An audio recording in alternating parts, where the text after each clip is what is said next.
الشیطان اللعین الرجیم بسم اللہ الرحمن الرحیم الحمدللہ الملک القدوس العزیز الحکیم ونحمدہ ونصلی علی رسولہ الکریم صاحب الدین والاسلام والذل والحرام والرکن والمقام والصلاۃ والصیام والشریعۃ والاحکام والحجۃ والبرہان والمقصد والبیان والفضل والاحسان والکرم والامتنان نبی مکی مکی مدنی راشد الہاشمی مولانا ابی القاسم اللہم صلی علی محمد وعلی محمد وعلی بیت الطیبین الطاہرین المعصومین المظلومین ومن یومنا ھذا الی قیام یوم الدین اما بعد فقد قال اللہ تعالی فی کتابہ المحکم وکتابہ المتقن وقولہ الاحسن بسم اللہ الرحمن الرحیم هل جزاء الاحسان الا الاحسان صلوات محمد اللهم صل على محمد وعلى محمد۔ سورہ رحمان میں خالق کائنات کا ارشاد ہے کہ هل جزاء الاحسان الا الاحسان فبأي آلاء ربكما تكذبان۔ قرآن مجید کا سورہ رحمان ایک بہت ہی مشہور و معروف سورہ ہے جسے تاج القرآن کے نام سے اسلام میں یاد کیا جاتا ہے۔ ارشاد ہوتا ہے کہ هل جزاء الاحسان الا الاحسان، کہ احسان کا بدلہ احسان ہے، خالق کائنات کا یہ قانون میں موجود ہے۔ اور اس کے بعد دوسری آیت میں مسلسل فبأي آلاء ربكما تكذبان، تم اپنے پروردگار کی کن کن نعمتوں کو جھٹلاؤ گے، اس کا انکار۔ قرآن مجید میں ایک سورہ رحمانی ہے کہ جس میں ہر آیت کے بعد، اکثر آیات کے بعد خالق کائنات نے فبأي آلاء ربكما تكذبان کی آیت کو تکرار کے ساتھ پیش کیا ہے۔ اس کا مطلب یہ ہے کہ پہلے نعمت کو گنایا ہے اور اس نعمت کے بعد اس نے یہ سوال کیا ہے کہ تم اپنے پروردگار کی نعمتوں کو کب تک جھٹلاؤ گے، کہاں تک جھٹلاؤ گے، کیوں جھٹلاؤ گے، یہ سوال ہے اس میں۔ اس کا مطلب یہ ہے کہ پروردگار عالم نے جو نعمتیں ہمیں عطا کی ہیں ان کا شکریہ کرنا ہمارے لیے ضروری ہے۔ اسی کے توسط سے، اسی کے سلسلے میں قرآن مجید میں سورہ دہر ایک سورہ ہے، اس سورہ دہر میں ارشاد فرمایا ہے بسم اللہ الرحمن الرحیم انا ہدیناہ السبیل اما شاکرا و اما کفورا۔ ہم نے سلسلہ ہدایت کو قائم کیا ہے، ہم نے نظام ہدایت کو قائم کیا ہے، جو اس کا انکار کرے گا وہ کافر کہلائے گا اور جو اس کا اقرار کرے گا وہ شاکر کہلائے گا۔ پروردگار عالم نے ہر انسان کو نعمت سے نوازا ہے، یہ اور بات ہے کہ ہم اس کی دی ہوئی نعمتوں کا اقرار نہیں کرتے ہیں مگر یہ جانتے ہیں کہ یہ ہمارے پاس نعمتیں ہیں۔ دنیا میں بیش قیمت جو سب سے بڑی نعمت ہے وہ ہمارے پاس ہمارا جسم ہے، جو اللہ کی طرف سے دیا ہوا ہے، کہ جس کا نعم البدل کبھی ہوتا نہیں ہے، جو اس دنیا سے چلا جاتا ہے پھر وہ پیدا نہیں ہو پاتا ہے، یہ سب سے بڑی نعمت ہے۔ اور اگر ایک اعضا بھی خراب ہو جاتا ہے تو پھر اس کے بدلے میں ویسا اعضا نہیں بنا پاتا ہے دنیا کا کوئی بھی انسان۔ تو یہ سب اس کی نعمتیں ہیں جن کا ہمیں اقرار کرنا ضروری ہے۔ جب نعمتوں کا انکار ہو جاتا ہے تو وہ انسان کفران نعمت میں شمار ہوتا ہے، اور جب کافر ہو جاتا ہے تو اسے در در ذلت کا طوق اپنے گلے میں ڈالنا پڑتا ہے۔ صلوات پڑھتے ہیں محمد اللہم صلی علی محمد وعلی محمد۔ الاحسان الا الاحسان، احسان کا بدلہ احسان ہے۔ تیسرے پارے میں ایک آیت بالکل اسی سے مربوط ہے، اسی کی جیسی لفظیں ہیں۔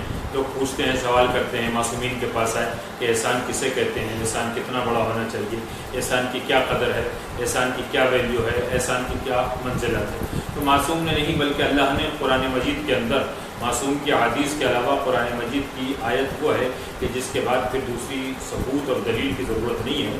تو تیسرے پارے میں ارشاد ہوتا ہے بسم اللہ الرحمن الرحیم وَمَن يَعْمَلْ مِثْقَالَ ذَرَّةٍ خَيْرًا يَرَهُ وَمَن يَعْمَلْ مِثْقَالَ ذَرَّةٍ شَرًّا يَرَهُ۔ اگر ذرہ برابر آپ عمل خیر کریں گے تو اللہ اس کا بدلہ اچھائی کے ساتھ دے گا، اور اگر تم نے ذرہ برابر شر کیا ہے تو اس کا بدلہ شر کے عوض میں ملے گا۔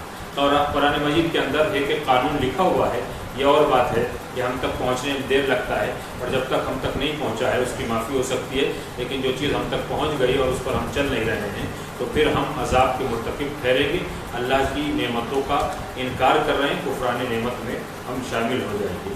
میں نے دوپہر ایک بات عرض کی تھی کہ مولا کائنات نے اپنی بیش قیمت زندگی اور حیات کو 23 سال کی زندگی، 23 سال کا سن تھا مولا کائنات کا جب 40 تلواری ننگی تلواروں کے سائے میں علی ابن ابی طالب سو گئے۔ 40 جوان تھے جن کا منصوبہ یہ تھا کہ اگر ایک تلوار ماریں گے تو محمد کا وارث علی ایک تلوار مارنے والے سے بدلہ لے سکتا ہے، لیکن جو عرب کے کفار قریش کے 40 قبیلے تھے، علی ان سے کہاں تک بدلہ لیں گے، ہم 40 ماریں گے۔ لیکن علی ابن ابی طالب نے اللہ کی بارگاہ میں سب سے بہترین نعمتوں والا اپنا جسم پیش کر دیا۔ یہی وجہ تھی کہ اللہ نے کہا کہ میری مرضی تمہارے پاس ہے، صلوات پڑھ دیں محمد۔ رسول اکرم چلے گئے۔ جب رسول اکرم چلے، جہاں میں نے بات چھوڑی تھی، رسول اکرم جب چلے ہیں اپنے گھر سے، تو اس کے بعد رسول اکرم ایک غار میں جا کے ٹھہرے تھے۔ یہ جو شب ہجرت ہے، ہجرت والی رات ہے، رسول اکرم راستے میں کوئی ملا، آہٹ محسوس ہوئی، جسے ملت مسلمہ بڑا درجہ دیتے ہیں، اس نے نبی کے پیچھے، وہ بھی لگے ہوئے تھے، لیکن نبی نے بڑی اچھی پالیسی اور حکم الہی کے متحد ساتھ لیا اور ایک غار کے اندر چلے گئے۔ جب نبی غار کے اندر چلے گئے، نظام قدرت، یہ تمام قدرت دیکھیے، ادھر ملائے اعلیٰ کے مسافر جتنے بھی تھے، فرشتے فخر و مباحت میں لگے ہوئے تھے۔ حکم الہی ہوا، اے میرے جبرائیل جاؤ میرے محمد کی حفاظت کرو، میرے محمد کی حفاظت کرو۔ نبی ایک غار کے اندر چلے گئے تھے۔ جب غار کے اندر چلے گئے، پورا سورہ ایک جانور کے نام کے اوپر ہے جسے سورہ عنکبوت کہتے ہیں قرآن مجید میں، عنکبوت کہتے ہیں مکڑی کو۔ جب نبی غار کے اندر چلے گئے، کفار قریش نبی کا پیچھا کر رہے تھے، اس لیے کہ صبح کو معلوم ہوگا کہ جب علی اپنے بستر سے اٹھیں گے تو سمجھ جائیں گے کہ اب نبی یہاں نہیں ہے، تو نبی کو تلاش کرو۔ لیکن نظام قدرت، اعجاز قدرت، کرشمہ قدرت یہ تھا کہ مکڑی آئی اور اس نے غار کے دروازے کے اوپر، غار کے منہ کے اوپر جال بننا شروع کر دیا اور اس کے دروازے کو بند کر دیا۔ جب جبرائیل کو اللہ نے حکم دیا اور جبرائیل وہاں تک پہنچے، اس جگہ تک، غار کے دروازے تک، تو جبرائیل نے دیکھا کہ دروازہ بند ہے، غار کا منہ بند ہے، مکڑی کا جالا ہے اور ایک جانور ہے کہ جو اپنے جالے کے قریب بیٹھا ہوا ہے۔ جبرائیل آئے، جبرائیل ہر ایک سے کلام کر سکتے تھے، اس لیے کہ پیغام الہی کو لے کے آنے والے فرشتے کا نام جبرائیل ہے۔ سید الملائکہ، ملائکہ کے سردار جناب جبرائیل ہے۔ جبرائیل نے دیکھا کہ ایک جانور ہے، پروردگار یہ تو جانور ہے، کہ جبرائیل اس سے کلام کرو۔ جبرائیل نے پوچھا، اے مکڑی تو کیا کر رہی ہے یہاں پہ؟ کہ جس کام کے لیے تم آئے ہو اس کام کو میں پہلے سے انجام دے رہی ہوں،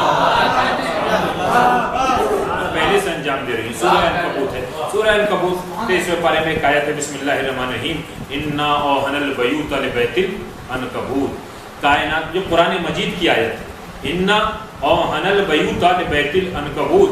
قرآن مجید میں اللہ نے پورے قرآن میں 6666 آیتوں میں 3 مکانوں کا ذکر کیا ہے۔ ان 3 مکانوں میں یا تو کعبے کا ذکر ہے، انا اولا بیت وضع للناس، بیت اسے کہا گیا ہے، یا اس کے بعد جو ذکر کیا ہے، انما یرید اللہ لیذھب عنکم الرجس اہل البیت ویطہرکم تطہیرا، جناب فاطمہ کی چادر جو تھی اس کو بیت کہا ہے۔ یا تیسری جگہ پہ قرآن مجید میں اللہ تعالیٰ نے جو مکڑی نے دروازے کو بند کر کے اپنے جالے سے بن دیا تھا اور وہ بند ہو گیا تو اس کو کہا ہے کہ انا اوہن البیوت لبیت العنکبوت۔ پوری کائنات میں سب سے کمزور، سب سے بودا مکان کس کا ہوتا ہے؟ مکڑی کا۔ جبریل نے کہا اب میں آ گیا ہوں، میں اپنے محمد کی حفاظت خود کروں گا۔ صاحب نعیم الملت لکھتے ہیں کہ دونوں کی تکرار بڑھی، مکڑی نے کہا کہ میں حفاظت کروں گی، جبریل نے کہا میں حفاظت کروں گا۔ ادھر مکڑی نے پلٹ کے کہا کہ جبرائیل اگر تمہارے اندر طاقت ہے تو تم میرے اس بنائے ہوئے تانے بانے کو توڑ دو تو میں سمجھ لوں گی کہ تم ان کی حفاظت کرو گے۔ جبرائیل وہ کہ جو تلوار لے کر آئے، جبرائیل وہ کہ جو پیغام الہی لے کر آئے، جبرائیل وہ کہ جو 4 آسمانی کتابیں لے کے آئے، حدیث قدسیہ لے کر آئے، لیکن جبرائیل نے اپنی طاقت کے اوپر ناز تھا اور جبرائیل نے ایک بازو کو ڈالا، چاہا کہ توڑ دوں، جیسے ہی جھٹکا دیا مکڑی کا ایک جالا نہ توڑ پائے۔ وہ بھی تو اللہ نے بھیجا تھا کہ میرے محمد کی حفاظت کرو، جب توڑ نہ پائے تو مکڑی نے کہا کہ جبرائیل تمہارے بس کی بات نہیں ہے، اور جب جبرائیل پسینے پسینے ہو گئے تو صاحب نعیم الملت لکھتے ہیں کہ جبرائیل نے کہا یا علی آپ کی مدد کے بغیر میں تانا بانا نہیں توڑ سکتا ہوں۔ جیسے ہی علی کو مدد کے لیے بلایا مکڑی کا جالا تن گیا، ختم ہو گیا۔ فوراً مکڑی نے کہا جبرائیل میں نے علی کا نام لے کے بنایا تھا، تم نے علی کا نام لے کر کیوں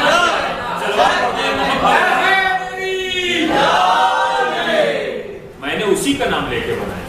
تو قرآن مجید میں نے مختصر 1 گھنٹے کی بات آپ کو صرف 10 منٹ کے اندر پیش کی کہ قرآن مجید میں 3 مکانوں کا ذکر، بس ایک جملہ عرض کر رہا ہوں کہ ہم اہل بیت کا ذکر کیوں کرتے ہیں۔ کون؟ پہلا انا اولا بیت وضع للناس، کعبہ جس کی طرف کو ہم نماز پڑھتے ہیں۔ دوسرا جس کے اندر جناب فاطمہ زہرا کی جو چادر تھی، پنجتن پاک آ گئے۔ تیسرا جو مکڑی نے بنایا. ہم صاحب مکان ہیں. آوارہ قوم کا نام شیعہ نہیں ہے. وہ گھر جو بیت اللہ ہے وہاں میرے مولا کی ولادت ہے. علی پیدا ہوئے تو بیت اللہ بنا. پنجتن چادر میں آئے تو چادر تطہیر بیت بنی. اور رسول اکرم جب غار کے اندر آئے تو غار تھا, رسول کے آنے سے بیت بن گیا. تو صاحب مکان ہے یہ شخصیتیں جنہیں اللہ نے کائنات کا وارث بنا کے. آج محرم کی 7 تاریخ ہے, 6 تاریخ ہے, 7 کی شب ہے. یہ تاریخ علم اسلام میں کہیں جناب علی اکبر سے منسوب ہے, کہیں جناب اونو محمد سے منسوب ہے. لیکن عزیزان گرامی, دوپہر بھی میں نے عرض کیا کہ کربلا میں ماؤں کو یقین تھا کہ ہم جو اپنے بیٹوں کو قربان چڑھا رہے ہیں یہ کربلا میں شہادت پائیں گے. پورا یقین تھا, ایک ذرہ برابر شک نہیں.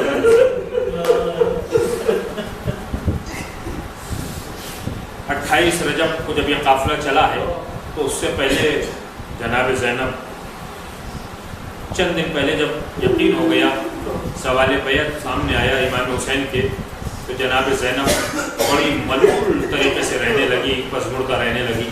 تو جناب عبداللہ نے پوچھا, شہزادی کیا مجھ سے کوئی غلطی ہو گئی, کیا میں نے آپ کی شان میں گستاخی کر دی؟ کہا نہیں, کوئی نہیں.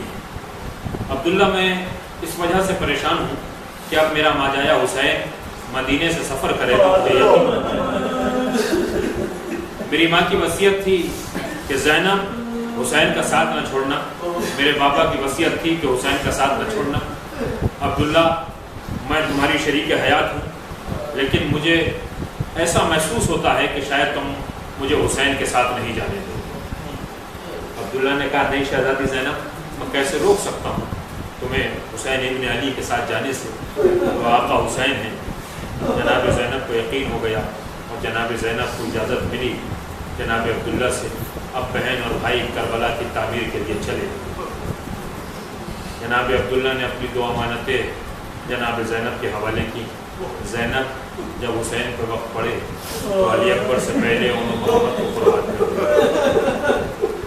اونو محمد کون ہے؟ اونو محمد جناب عبداللہ کے بیٹے ہیں. جناب عبداللہ جناب جعفر طیار کے بیٹے ہیں. جناب جعفر طیار جناب ابو طالب کے بیٹے ہیں. جناب اونو محمد جناب زینب کے بیٹے ہیں. جناب زینب مولا علی کی بیٹی ہیں. مولا علی جناب ابو طالب کے بیٹے ہیں. نانیحال اور دادیال دونوں کا ایک ہی ہے. جذبہ ایک ہے, خون ایک ہے, صبر ایک ہے تو کمال بھی ایک ہے.